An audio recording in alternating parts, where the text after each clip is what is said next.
ተፈቀደልኝ አመሰግናለሁ። የማራ ወረዳ እባላለሁ። የ017 ቀበሌ አስተዳዳሪ ነው የነበርኩት። ስተዳደር የነበረው በግዳን ወረዳ ነው።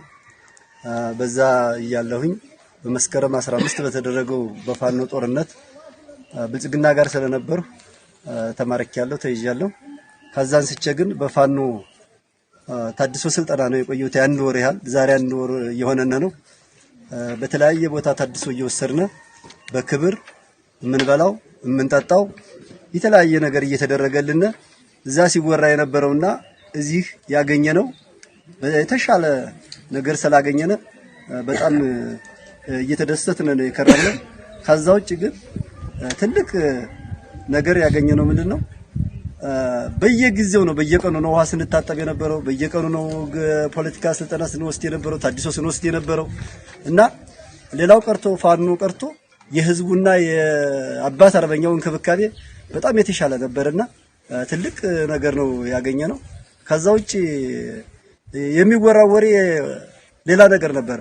እዚህ ስንመጣ ግን እኛ በፍላጎታችን የሚታገለው አካል አቅም ያለውና ልጅነት ያለው አካል በፈቃደኝነት ወደ ትግሉ ተቀላቅሎ እንዲህ የሚታገል በራሳችን ሐሳብ ደግሞ አቅም የሌለው ደግሞ ትንሽ ህመም ያለበት አቅም የሌለው ደግሞ በፍላጎቱ በአባት አርበኛ ሆኖ ከዛ ከመርቱም ከምኑም ሳይነጠል ወደ አምነ ስልጠናውን የወሰድነውና በፍላጎታችን ይሄን እያስቀመጥን የሄድንበት መንገድ ነው የመጣነው። ከዛ ውጪ እኔ ምንድነው ማስቀመጥ የምፈልገው አማራ በባህሪው ታጋይ ነው፣ ብልህ ነው፣ አዋቂ ነው። አሁን ግን የተሸወረበት መንገድ በስልጠናው አግኝቻለሁ። ለምን የተሸወረበት መንገድ ባልሆነ ፖለቲካ ተጠልፈን የ7 ዓመት ሙሉ ውጊያ እንኳን እያዋጋን ላለ ብልጽግና ከሱ ደረት እና ጎን ተላጠፈን በመኖራችን እየተጠጠና እየነደመነ ቆይቷል።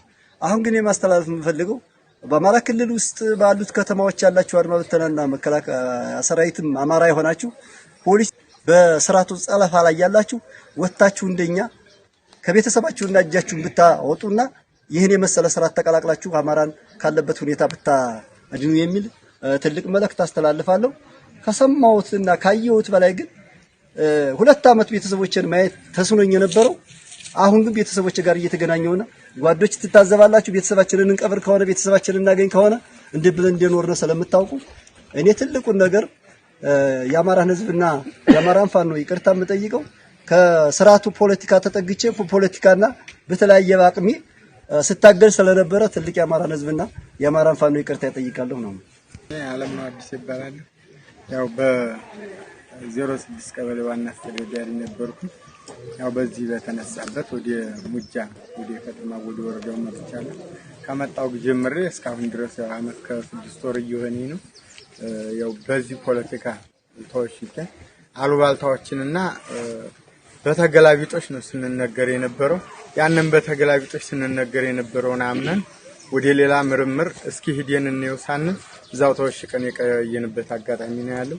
አሁን በአጋጣሚው በ14 በተደረገው ውጊያ ያው በጊዜው ብንሯሯጥ እንኳን በተለያየ ቦታ ብንቆይ እንኳን ቁጭ ብለን የስካሁኑ ይበቃናል። አየነው ሙጃን ትልቅ የሆነ ግዙፍ የሆነ ነገር አድርገን ተጠብቀንበት የነበረውን የነሱንም አካር ስላየነው ማለት ነው። እኛም ሚዲያ ላይ አፍስሰው እነሱ ጋቢና ላይ ሆኖ ነው እኛ ይሆናል መስሎን ተገተረን የነበረው። ከዛም በኋላ እነሱ ጥለውና ከሄዱ ለዚህ አልሆነንም፣ ምንም ማድረግ አይቻልም ግባውት። ከዛን ስተነግን የነበረውን ቤተሰብ ሲጠይቀን ማይታገድበት ለምን አስሬ አልጠራም፣ ለምን አስሬ ከግቢው አልወጣም፣ በዚያን እንክብካቤ የቆየንበት ሁኔታ ነው ያለው።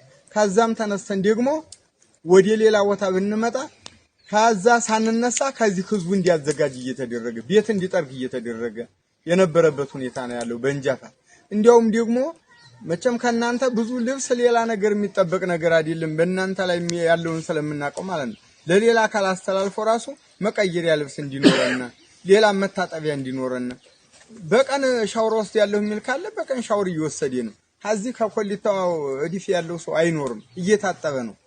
ከዛ ስንመጣ እንደ ሰርግ ዲያስ ተሰርቶ እንደ ሁኔታው አሳላፊ ቆሞ ያገኘንበት ሁኔታ ነው ያለው። አሁንም ውሃ ባለበት ህብረተሰቡ ከኛ በተረፈ ከናንተ በተረፈ አገልግሎት ባለበት አገልግሎት እንዲያመጣ ሻይ ሁሉን እንዲሸጥ እየተደረገ ያለበት ቤተሰብ ሲጠይቀን በነጻነት እንዲጠይቅ መጥቶ ከኛ ጋር እኔን አግኝቶ መስጠት ያለበትን ሰጥቶ ማግኘት ያለበትን አግኝቶ እንዲሄድ እየተደረገ ነው ያለው።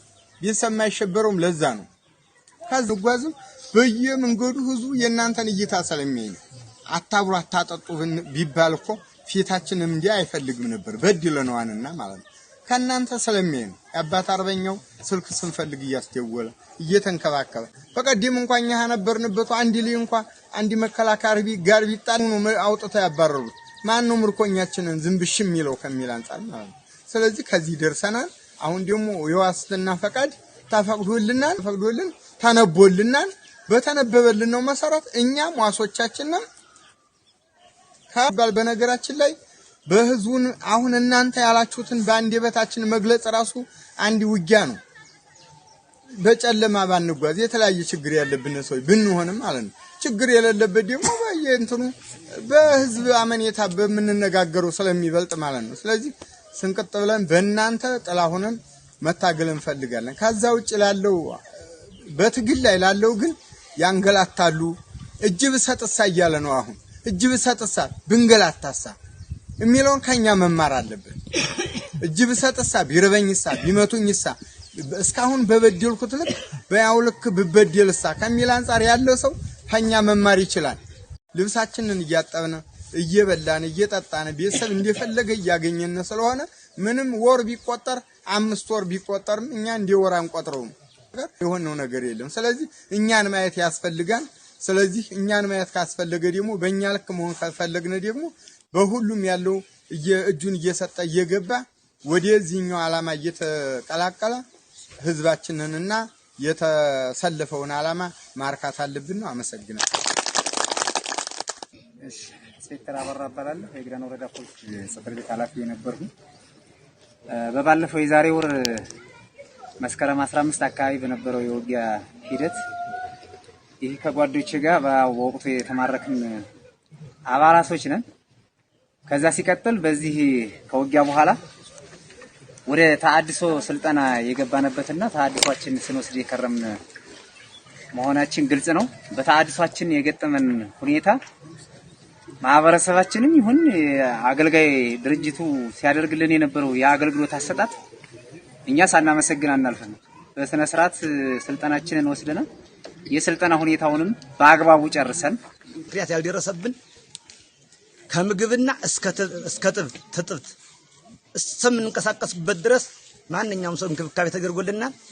በትልቁ ህዝቤንና ወንድሞቼን ስዋጋቸው የነበሩ ወንድሞቼን ይቅርታ ጠይቃለሁ የሚል ሐሳብ አለኝ።